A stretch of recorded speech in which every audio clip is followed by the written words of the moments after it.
Thank you very much for spending the next hour with us in the conversation about ClimateTech. ClimateTech is a very, very exciting field that I think, and the passion for this, I think, is shared across the room. And this event is the first time in this series of ClimateTech events that will occur here in London Business School, and is organized by me, my company, One Step to Market, and Energy and Environment Club. Thank you very much, guys. Thank you so much. Your support is very invaluable. And we have fantastic speakers tonight. I would like to introduce, forgive me for reading, Beverley Gower-Jones. She's a founder and managing partner of Clean Growth Fund. Clean Growth Fund specializes in supporting small and medium organization startups, basically, corporates and investors in clean tech commercialization. Worked with over 350 low carbon ventures over the last 14 years, providing techno-market analysis, industry engagement, investment readiness support, and business planning and strategy advice.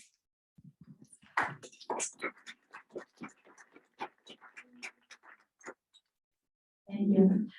Our remote speaker, Federico, I really hope you will show your face. Federico Cristoforoni, he's a co-founder at Net Zero Insights. Oh, hi, good to see you. Thanks for having me.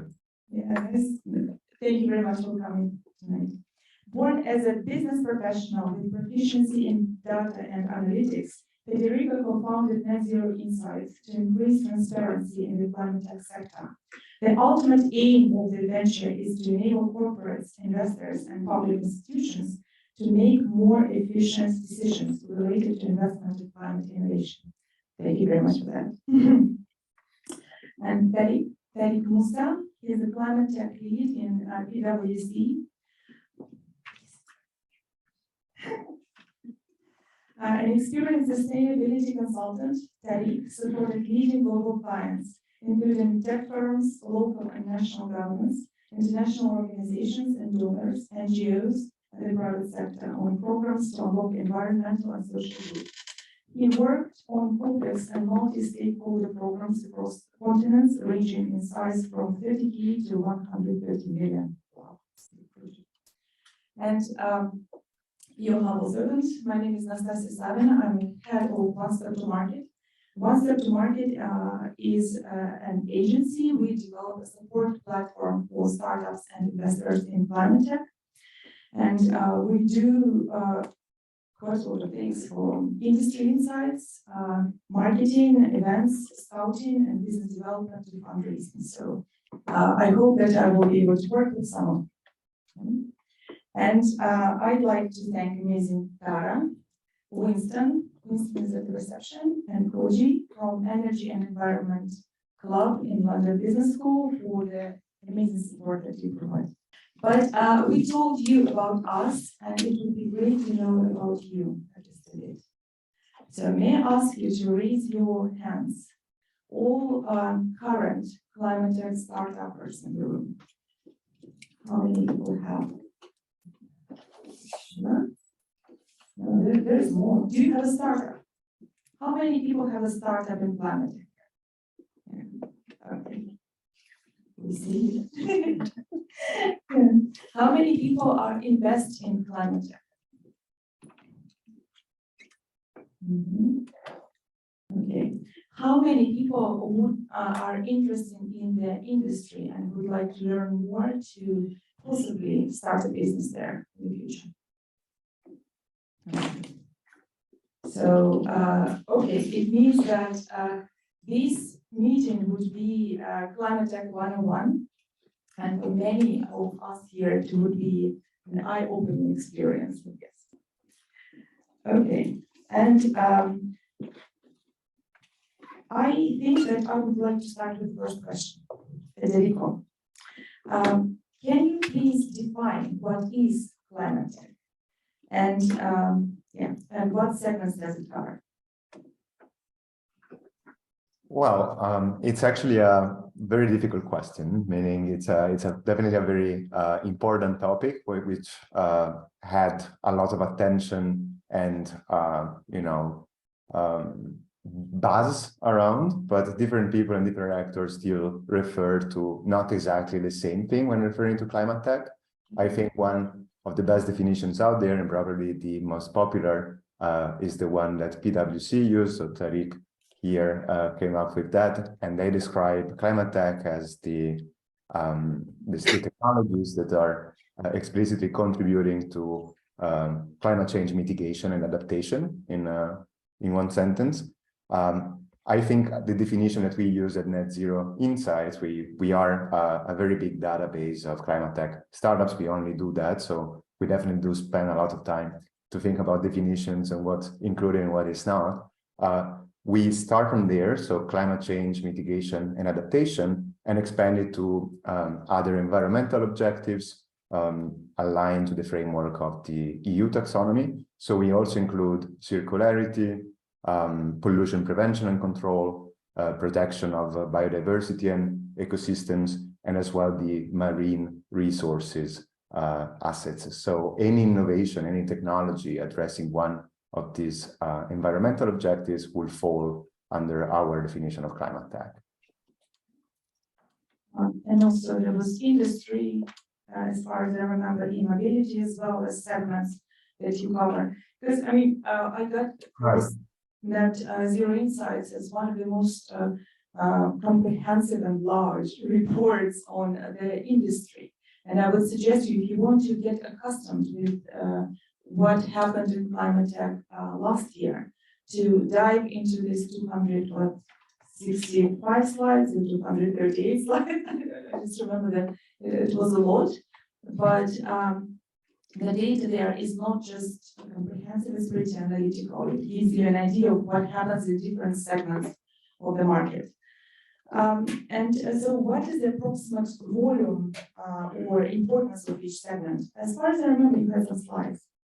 Yes, I do have some slides. So maybe I can start from there. I share my screen. I'll jump directly to that. The different segments. So, well, maybe I can start and give an overview of the sector in general and where investor is going, and then I get also to that. Could that work for you? Perfect. Thank you. Awesome.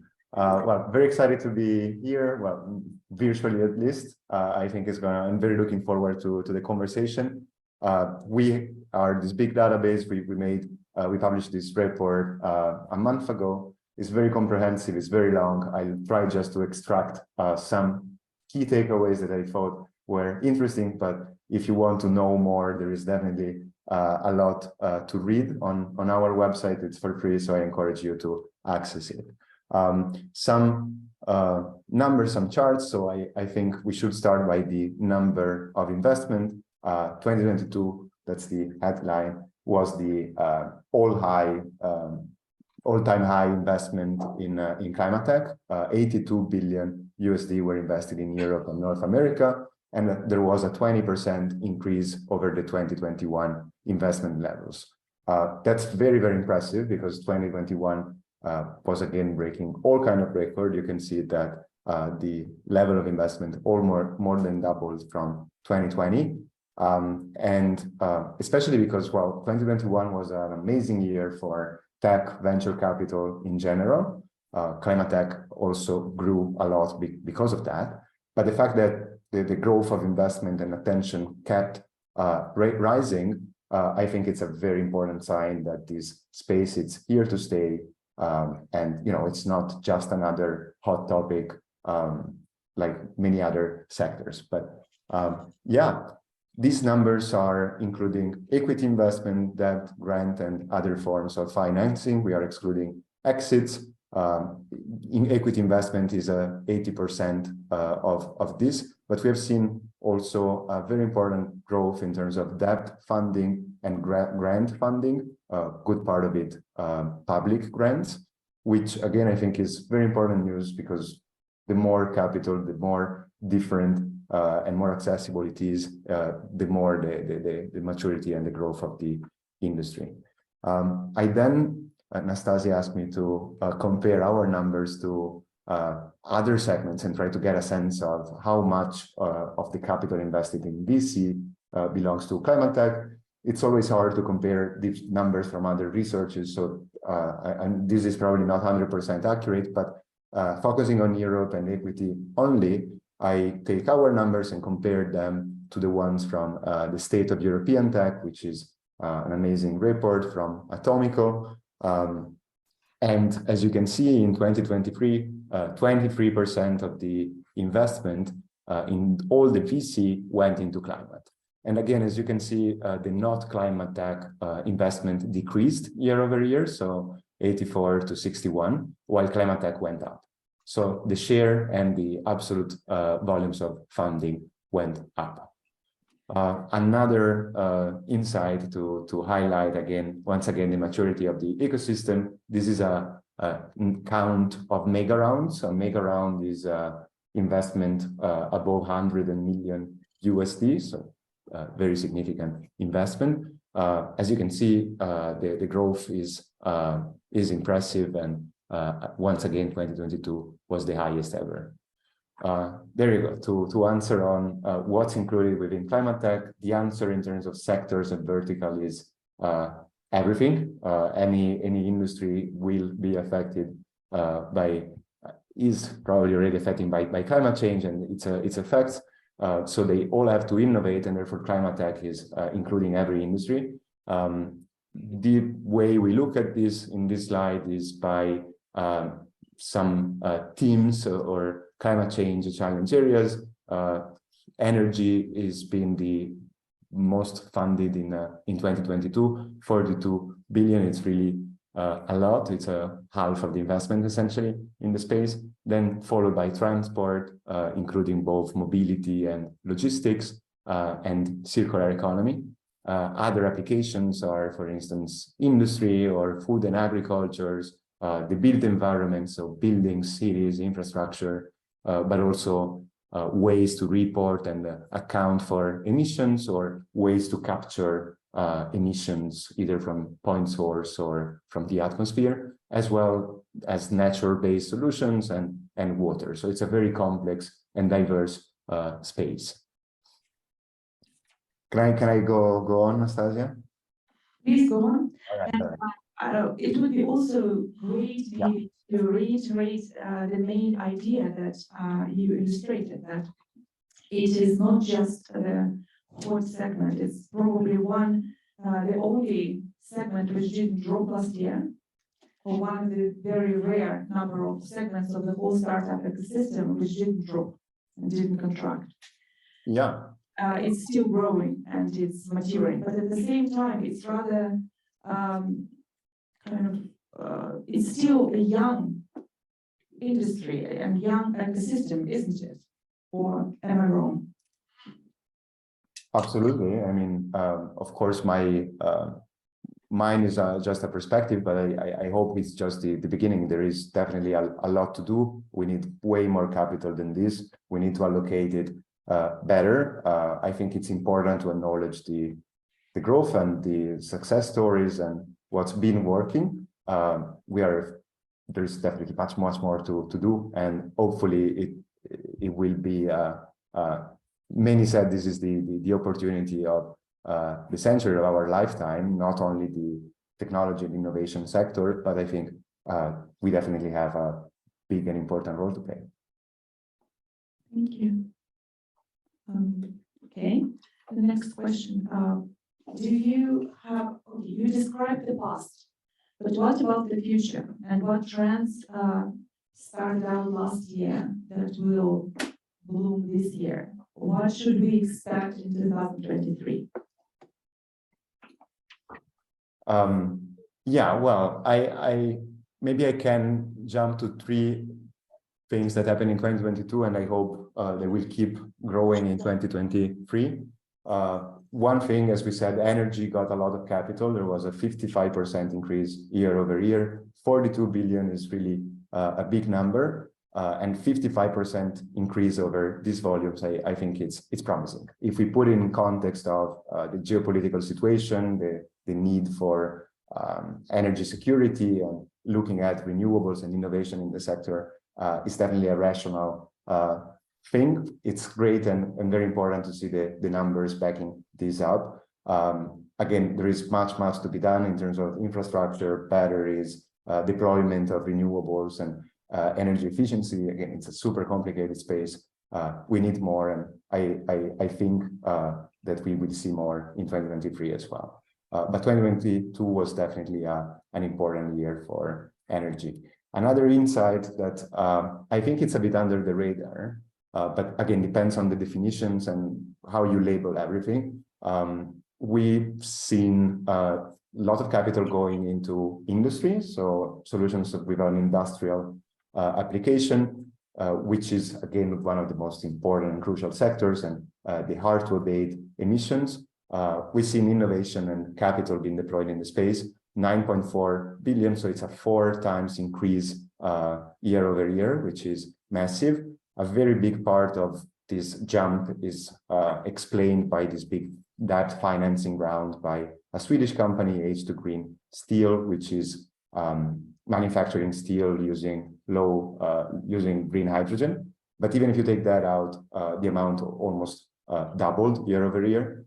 So again, I really hope we do more in terms of steel production, cement manufacturing, improving the efficiency for manufacturing and new materials and so on. There is definitely a lot to be done there.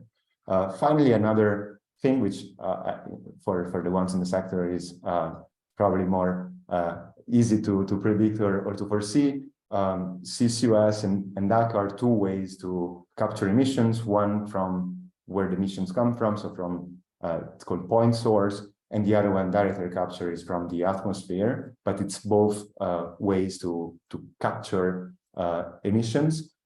We've seen a lot of capital. I mean, in 2021 there was very little, but seeing this kind of growth again gives a clear and strong signal of where the industry is going. This is another massive opportunity, very difficult space. I think specifically there's been a lot of talks and interest from the industry in the verification, monitoring, and ways to understand and keep track of these emissions, especially at the capturing step. I think that's a very exciting space. But we also have. I love to hear the opinion of the other guests that probably are more close to the industry and than me. Okay, thank you. Am I correct that all these numbers that you've shown, that they cover not just Europe, but it's Europe and North America, and Britain, Europe, North America? Correct. All of these are Europe and North America. The only numbers just for Europe were the ones where we were comparing the total VC funding. Okay, understood. Yes, thank you. Thank you. So these trends that you mentioned last year, that you named, do you think that they will continue in 2023, right?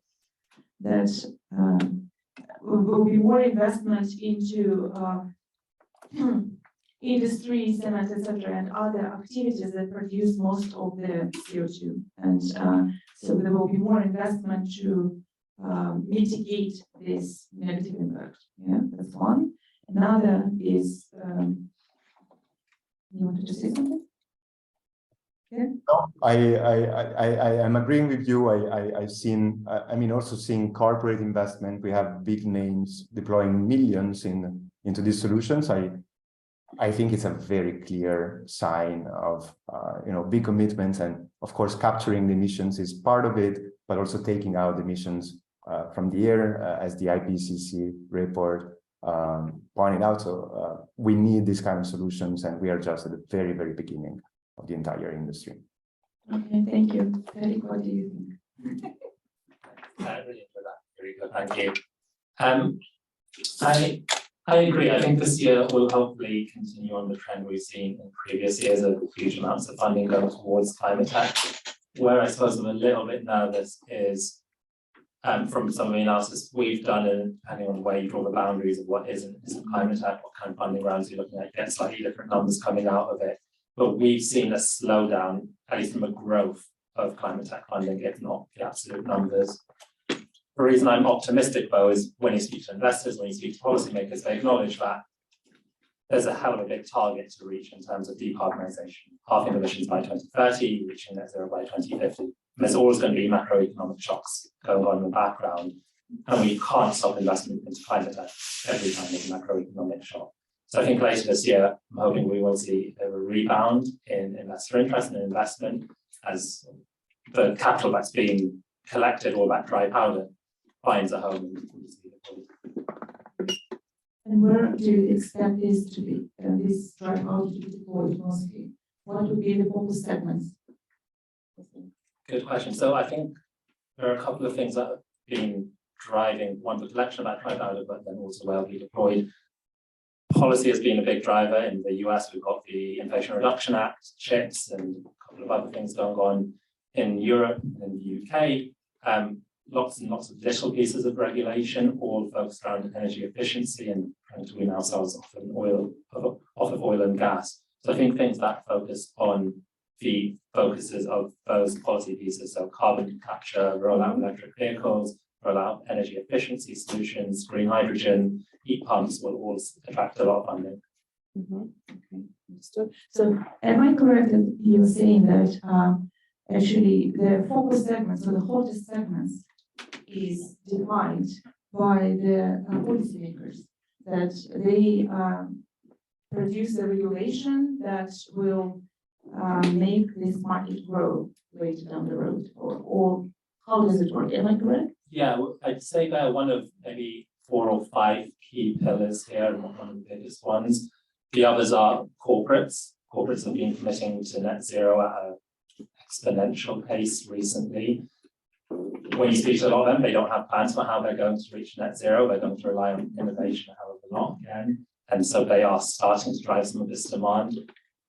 For those of you who work with startups, you may be familiar about working with a corporate as a startup. There's really long lead-in times, really long buying times. And so we're hoping some of that interest in net zero starts to feed through into investment into startups. Indeed, in the analysis we've done, I think it's about a quarter of deals had some corporate involvement in them. I think we need to see a ramping up of corporates not just investing in these companies, but buying solutions.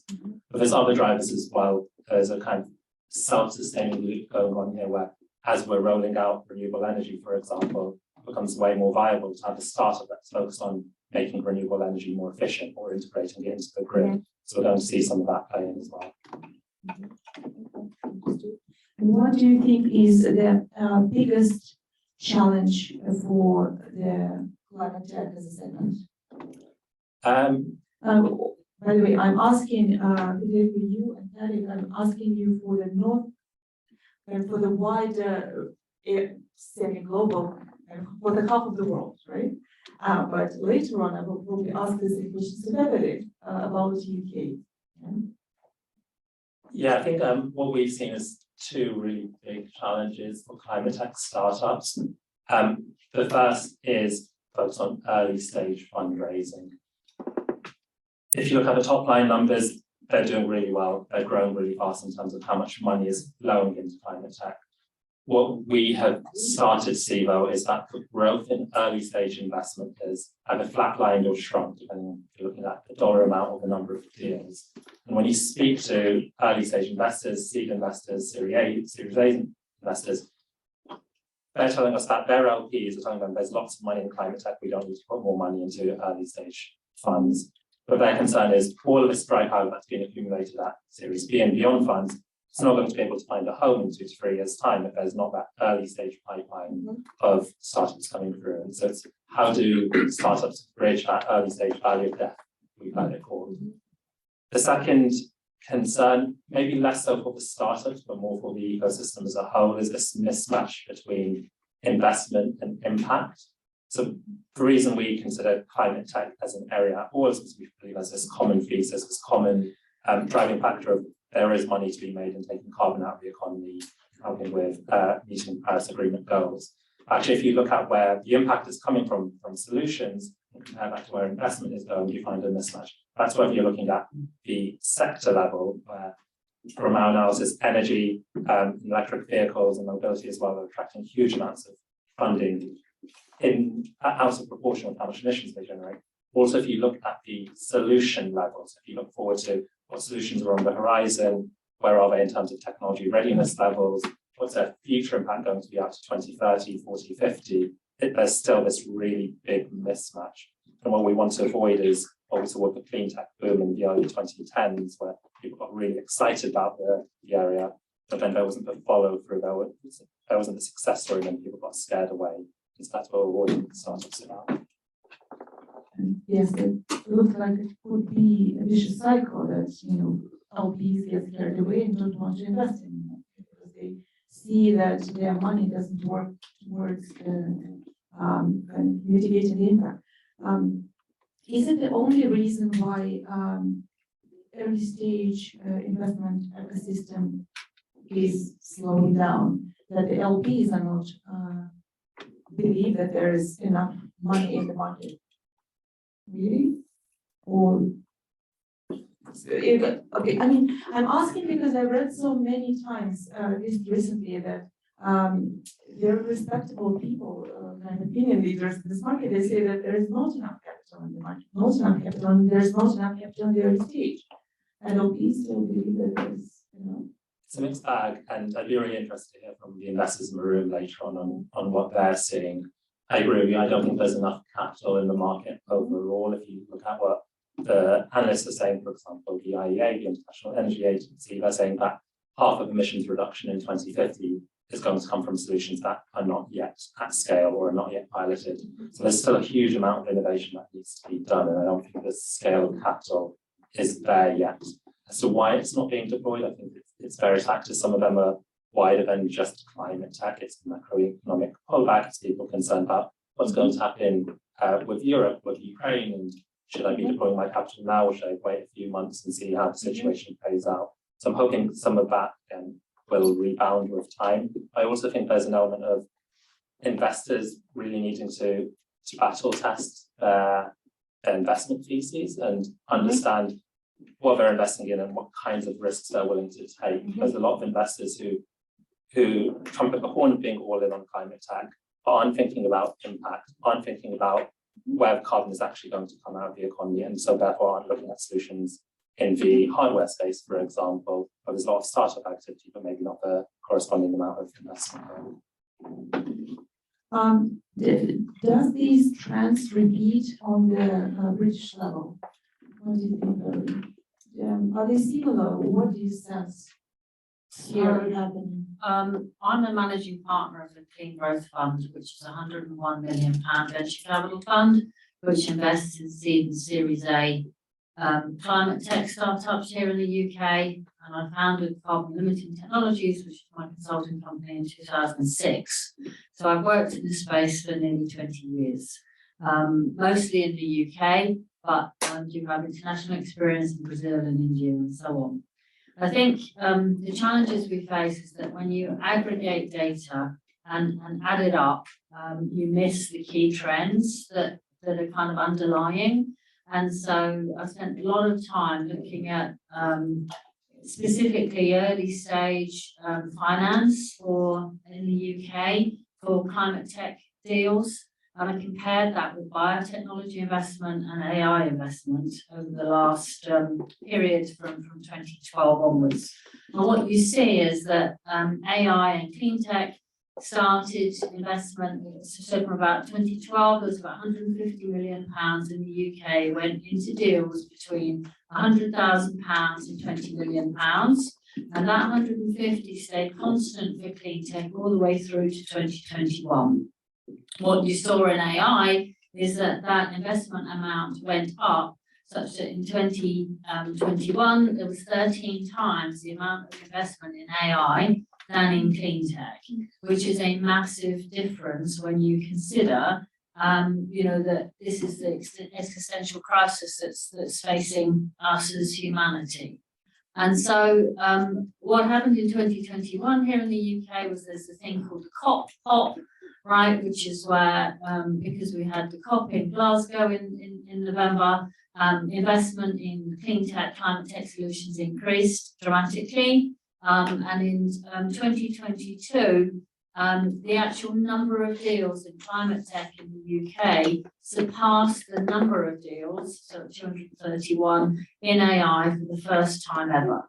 So there are some positive trends. It's not all a straightforward journey, but when you just, add everything up, then you don't see the picture because one or two big deals overshadow everything else. And so you can't really see what's going on.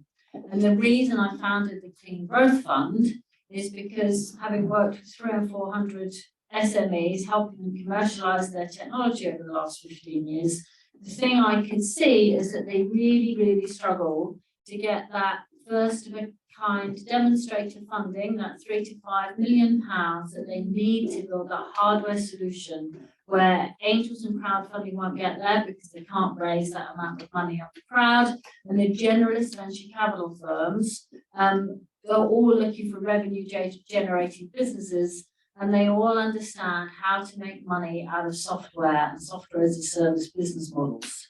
So if you're a new fund manager, if you're a fund manager and you need to raise a new fund, what are you going to do? Are you going to do something that's proven, that you know you can make money on, that you know you can get LP support for, such as software as a service, internet, digital type things? Or are you going to go out on a limb and try and raise a climate fund where you don't know what the returns are, you don't know, how that track record is going to work, and you know that in 2008 there was the big crash, and so when you're kind of looking at making that decision, then it's clear for a fund manager what the route to go is. So I think that's fundamentally it's a vicious circle, because unless you have the track record of exits, right, and then exit needs to be at least a fund manager needs to make a 2.5 to 3 times return on their money for an LP. Unless you've got that track record and we can show that track record of exits, then it's really difficult to get the funding and the money into the space. And so now in the UK, the very biggest IPO ever across all sectors is from Arrival. Arrival is it's a clean tech, climate tech company based in Bicester. They listed on the NASDAQ for 9 billion. That was about 2-3 years ago. Unfortunately, their kind of share price has gone down ever since. But in terms of is it possible to make money out of climate tech, that really starts to help demonstrate our track record. Ceres Power, some of you might know because it's been around a long time, as a fuel cell company. Now that listed many years ago in 2012, but having sorted their business model out and having got Bosch and others on board, their market cap is now over £1 billion. And it's those type of success stories that we need to keep telling, and we need to keep getting out there so that financiers are comfortable and want to come into this space. Is it driven only by the returns? Because the argument that you are providing right now is that the key driver for LPs are returns. But from a few conversations I had with family offices, they say that they want to make an impact. They don't care that much about the returns. Do you feel that there are more and more LPs that are looking for impact rather than pure returns or not? If they are, that really bothers me. Right, because we need to show that this is commercially viable, and this sector is healthy. And so I spoke to over 500 LPs when I was raising the fund, and they were all really clear. We can put our capital anywhere, we can deploy it anywhere. If we're going to deploy it in you and in the climate fund, then you have to be able to deliver the return, because I have my fiduciary duty to worry about, and I absolutely have to deliver all your pensions back to you when you need them, and that's fundamentally the way the system works. There are some philanthropic investors, absolutely, but then you have to question, you have to look at, all right, what are they putting their funding into? What's the mission and objective there? I'm not saying it's wrong, but it's a completely different thing. It's on a completely different track, and it's never going to scale the way we need and the money that we need to hit net zero by 2050.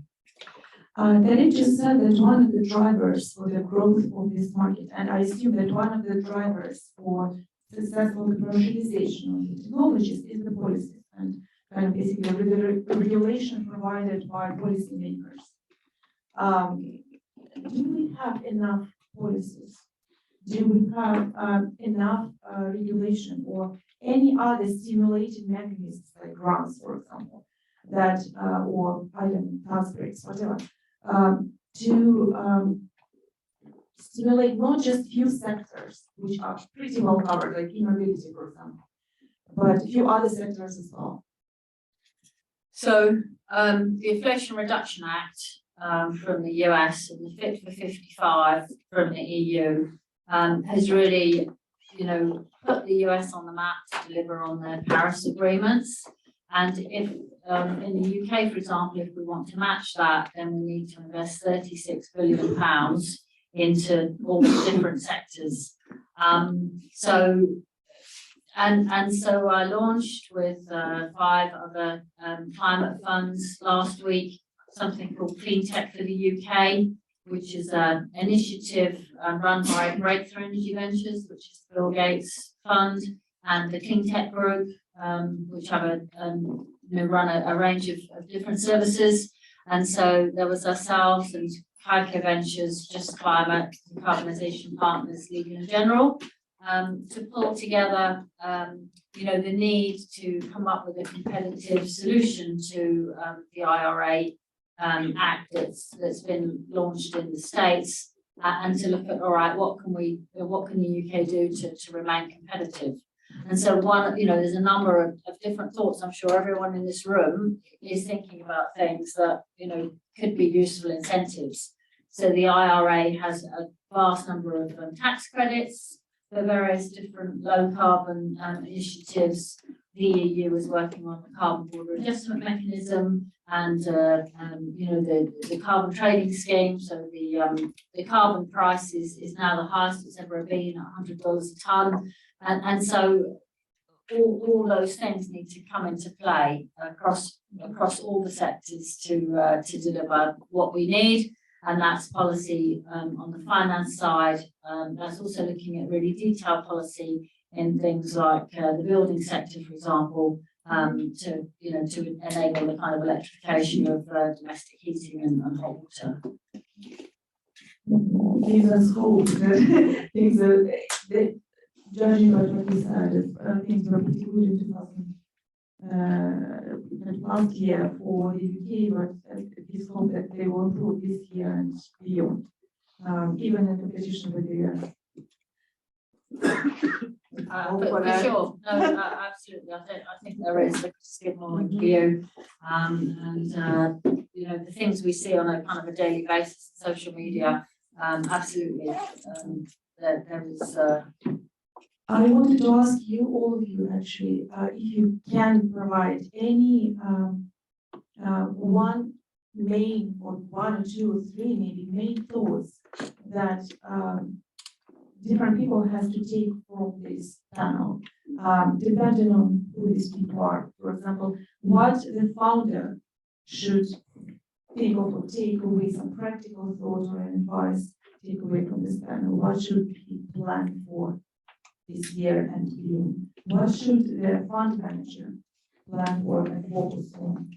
What practical advice can we have for the fund managers, etc.? Okay. I'll start.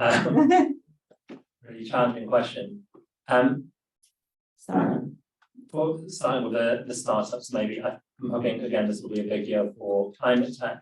Like the COP earlier on, PwC, we think COP28, which is going to be held in the UAE this year, the climate conference. ClimateTech is going to be a really big focus there, we think.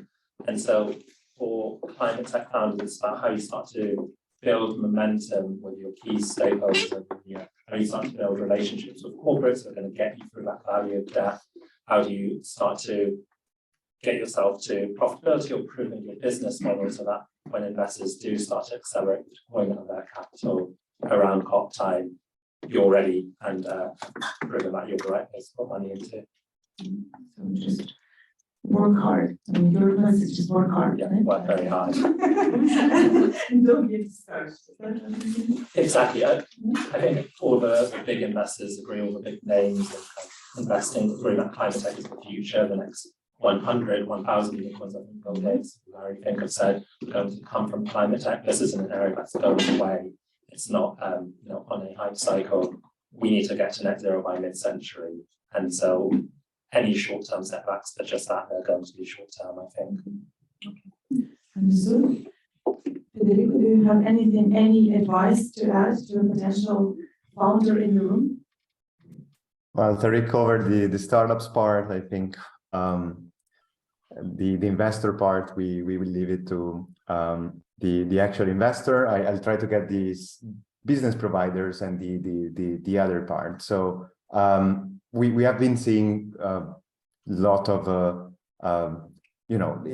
definitely there is a part for ClimateTech technology and all of that, but the real economy is the infrastructure economy, and that's where the most capital will be deployed, and the most people will be skilled they have to be trained and learn all about installing, maintaining, operating plants and making that happen in the real economy. From my angle of a data provider working a bit with everyone, I've been learning a lot also about service providers, from recruiters, marketing agencies, growth, like very different business providers focusing in the space. And I think this is going to touch every aspect of the society and every aspect of business. So it is an opportunity on every level for us to exploit and hopefully profit in terms of society, environmental impact, and everything. It's definitely a big challenge, but also the opportunity is indeed very big. Okay. Can I translate it into layman terms? Yeah. For the founder, I'm sorry, I'm trying to be very, very practical, as a founder myself. You would suggest for all those who hasn't started their businesses to look for the hottest segment, and you believe that one of those hottest segments would be located, where you said, either carbon capture or infrastructure. Okay? And if they dive in there, then they need to be prepared, not for the kind of business style of MVPs and AI SaaS, but a kind of hardcore, proper, real life business approvals, applying to the rules, searching for the licenses, insurances, etc. So to be hard and solid and prepare their mindset for that. Yeah, am I correct? Yeah, absolutely. That's part of it. They need support. They need to have access to easier everything. So that's also part of the opportunity. And yeah. Beverley, do you have any advice to the founder? Sure. There are 8 key dimensions to any business, and only one of those is the technology.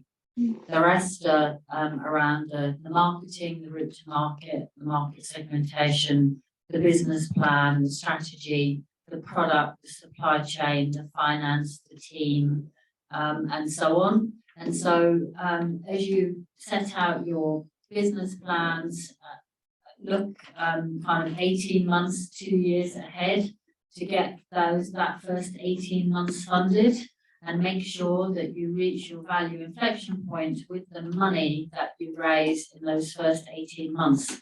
Because if you find yourself short, it will be really difficult to then go out and raise that next round of finance. And as you do that, remember that you need to move on that commercial readiness level at the same rate that you're moving along the technology readiness level, and speak to the market, go out to the supply chain, go out to the customers, and make sure that you have a really strong product market fit, so that the thing you're developing is something that someone says they actually want and is an actual pain point and an actual need. because if you don't have that, you'll find it really difficult to raise funding and finance.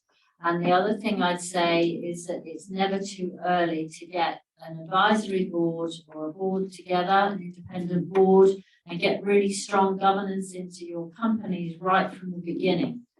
Because if you set it up the right way at the get-go, it will be so much easier as you grow and as you move down the track. Thank you very much. I think it's time for the questions. Do you have questions? Will be the question. Yeah.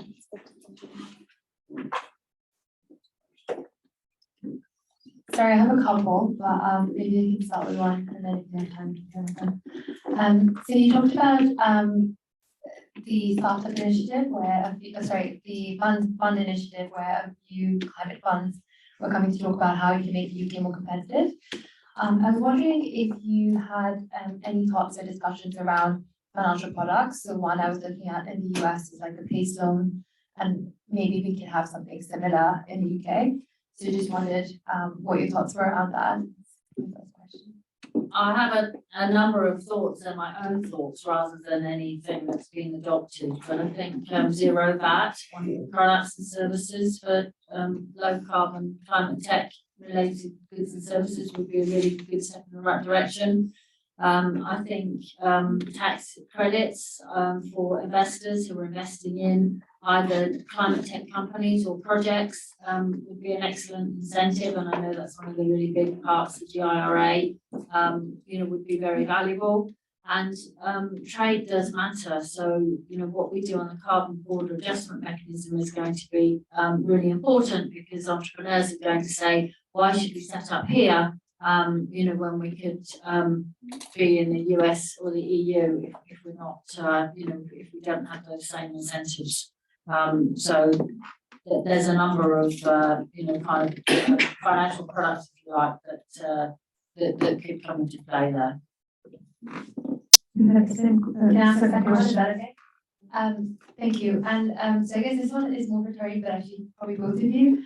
But I think you talked about how there's more pressure, there's more of a lever now with corporates. If you do have a startup that kind of that supports them to decarbonize. I happen to have a startup that supports corporates decarbonize, but I think I'm still struggling with carbon reduction kind of being the key lever, just simply because the carbon price at this point doesn't really match up to the amount of incentive that they would need to provide. What else do you recommend as a potential lever, or how have you kind of seen that become more successful? Just would like your thoughts on that.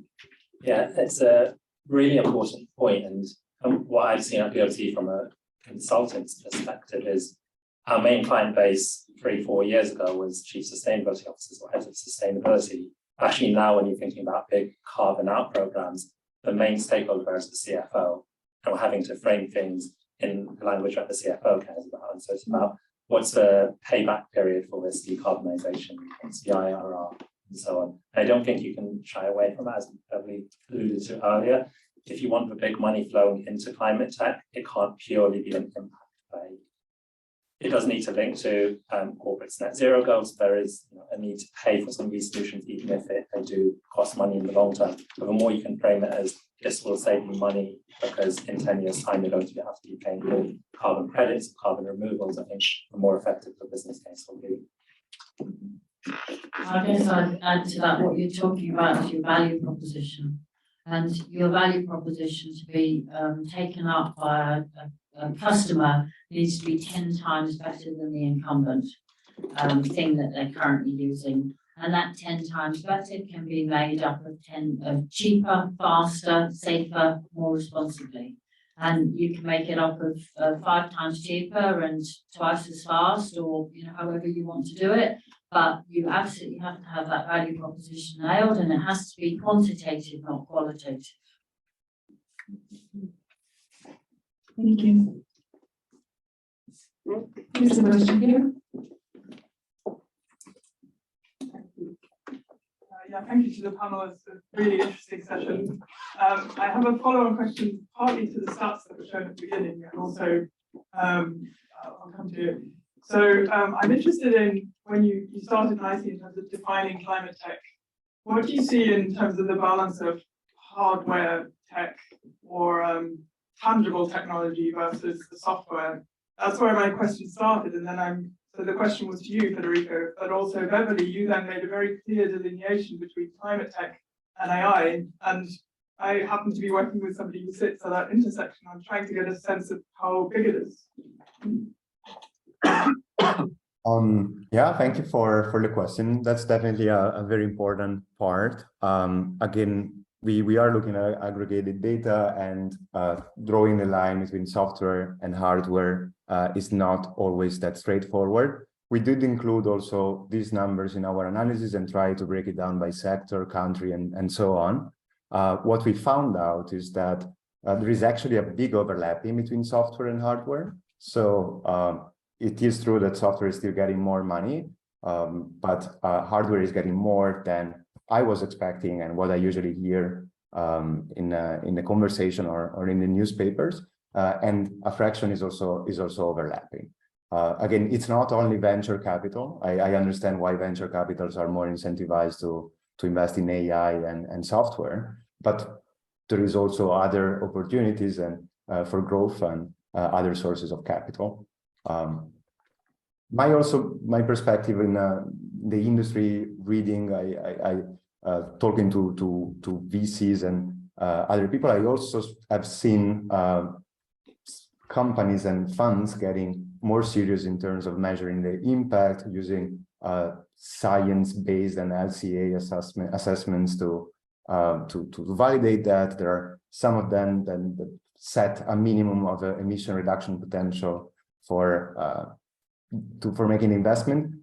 This is a perception I had, over time in the industry. There are also parts where software can help a lot in that sense. So that's important money and impactful money. We should take both. I think both are very important. Thank you. Yeah, sure. So we're not going to decarbonize the planet with software alone, right? And the propensity of the generalist venture capital world has been in software as a service type solutions, which is absolutely fine. Having said that, and there's a couple of points here. The kind of finance world has now coined the term deep tech, which covers off kind of hardware type technology solutions. But I think when you look at the stages an organization goes through when it decarbonizes, it starts looking at the lighting, LED lighting and insulation and so on, right? That's what you might think about as tier one. It then moves into efficiency of its existing processes and manufacturing and so on. And efficiency is typically digitization and AI. And trying to do things more efficiently and effectively using a smart, intelligent solution, which makes loads of sense and is absolutely huge as a market. And then finally, if you think about some of our hard to abate sectors like cement, bricks, glass, and for those industries to say take out a kiln that currently runs on gas or oil and to put in an electric one is a real risk, because if that doesn't work, then they don't have any revenue because they can't produce the glass or the bricks right out of the other end. So that third tier is hardware solutions, which can really enable the pace of change. And the problem is that the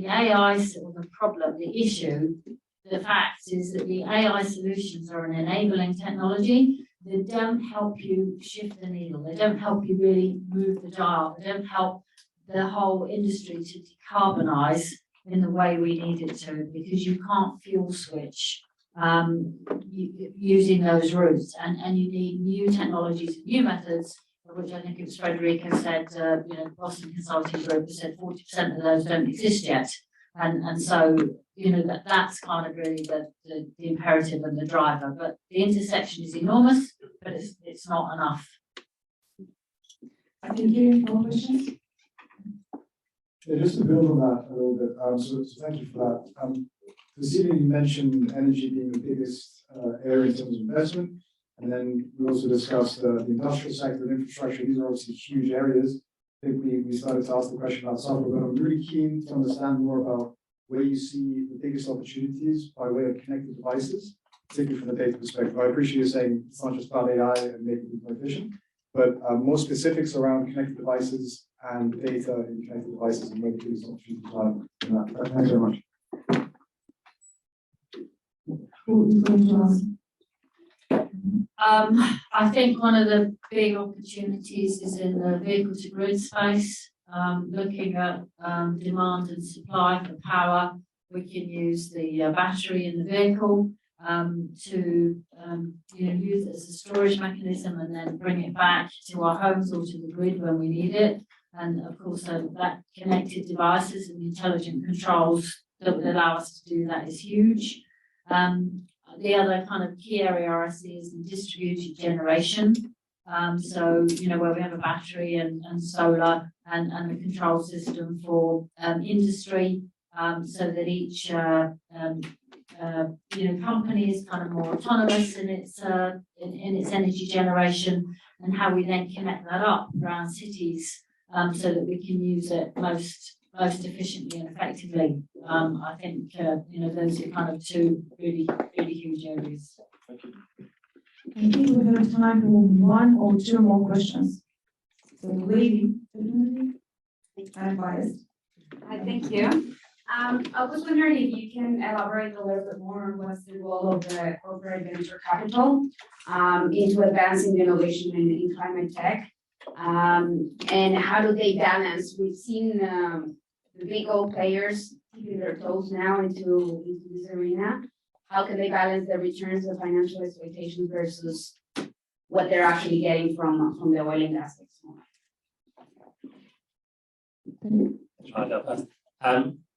As I said before, corporate venture capital, I think, has a really big role to play and has been playing a big role. About a quarter of all investments in terms of involvement, although not always as lead. But I'd be really interested to hear from you and your experience. I know from some of the startups we've interviewed, there is sometimes a concern about how they engage with corporate venture capitalists, just because they want to, in their early stage, keep their options open, make sure they can engage with all kinds of customers. But because of this valley of death we're talking about, because of this early stage gap in funding, I think there's a dual role of corporates play, one through provider of funding through their CVC arms, but also making the introductions to the rest of their business and making sure they're able to deploy capital as a customer, if not as an investor. The startup's not open to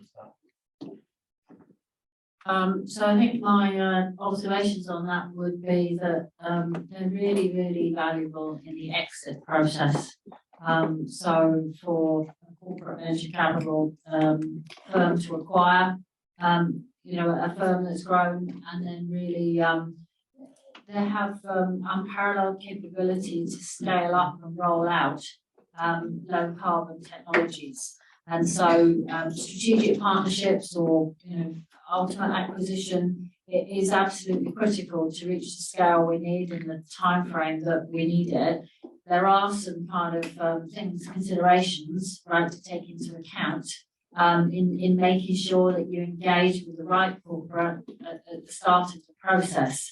So if it's a corporate in the supply chain, that it's a very different relationship to an end customer corporate, and I think it's really important to understand what the motives and what the drivers are, and what the impact, the possible kind of end game could be for the particular business. But they really do have a hugely important role to play in the piece. Thank you. One more question? You were the first. Sorry.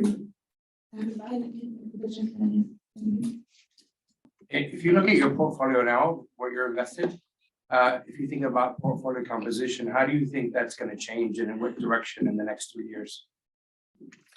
So we're currently entering the start of year 4 of the fund. So in the next 2 years, we're looking to invest 20 million a year, roughly. So we've done 10 investments to date. I've got 3 other term sheets signed. And so by the end of year 5, hopefully we'll have 20 to 25 investments in the fund. It's a balanced portfolio. So I've told the team they're only allowed to do 5 software investments maximum. So every time they bring me a software investment, I will say, is that one of the 5 you want to do? And they've done 3, so they've only got 2 left. So there'll be some, I guess there'll be 2 more in the portfolio by the end of the time. We've invested in industrial biotech, we've invested in transport, power in terms of flexibility, and domestic buildings heating, and those are the if you like, the carbon capture and storage company in Northern Ireland, and those are the things that you know, I want to build on. So I'd like to, if you like,